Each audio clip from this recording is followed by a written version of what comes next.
মানুষের কাছ থেকে শরীর চর্চা বিচ্ছিন্ন করে, মানে মানুষকে বিকলাঙ্গ, পঙ্গু এবং মানুষকে দুর্বল করার সঙ্গে জড়িত একটি সাম্প্রদায়িক গোষ্ঠী, যারা বাংলার সুজলা সুফলা শস্য শ্যামলা এই বাংলায় ভিন্ন সংস্কৃতি প্রচলন করতে চায়।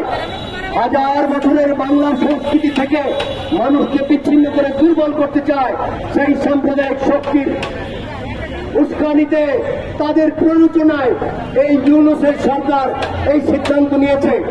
আমরা বাংলাদেশের সংস্কৃতি কর্মী, বাংলাদেশের মুক্তির সেনানী, বাংলাদেশের স্বাধীনতা এবং স্বকীয়তা বিশ্বাসী মানুষ এই সিদ্ধান্তকে প্রত্যাখ্যান করছি। এটা আপনি কখনোই বাস্তবায়ন করতে পারবেন না। আপনি আপনার শিশুর দিকে তাকান, আপনি প্রকৃতির দিকে তাকান, আপনি মানুষের দিকে তাকান।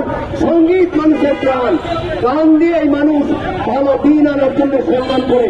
মানুষের শিল্প সংস্কৃতির অন্যতম উপাদান হচ্ছে এই সঙ্গীত এবং শরীরচর্চা।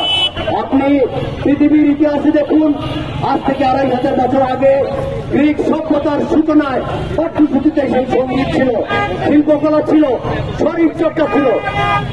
ব্রিটিশ বিরোধী সংগ্রামে এই ভূখণ্ডের মানুষ লাঠি খেলেছে।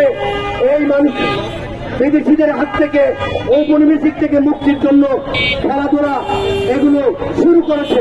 সুতরাং যারা একটা অদ্ভুত, যারা একটা আশ্চর্য রকম এই সিদ্ধান্ত নিয়েছে, তাদেরকে সেটা থেকে পেছনে সরে আসতে হবে। বাংলাদেশের ছায়ানট সহ সকল বিশ্ববিদ্যালয়ের সঙ্গীত বিভাগ এবং বিশ্ববিদ্যালয়ে বুদ্ধিমান সংস্কৃতিজন তারা এই সিদ্ধান্তের প্রতিবাদ করেছে। আমরা এখানে এই সংগ্রাম থেকে বিচ্ছিন্ন হব না। আপনাদেরকে এই সিদ্ধান্ত পাল্টাতে হবে, না হয় এই সংগ্রাম আরো ব্যবধান হবে।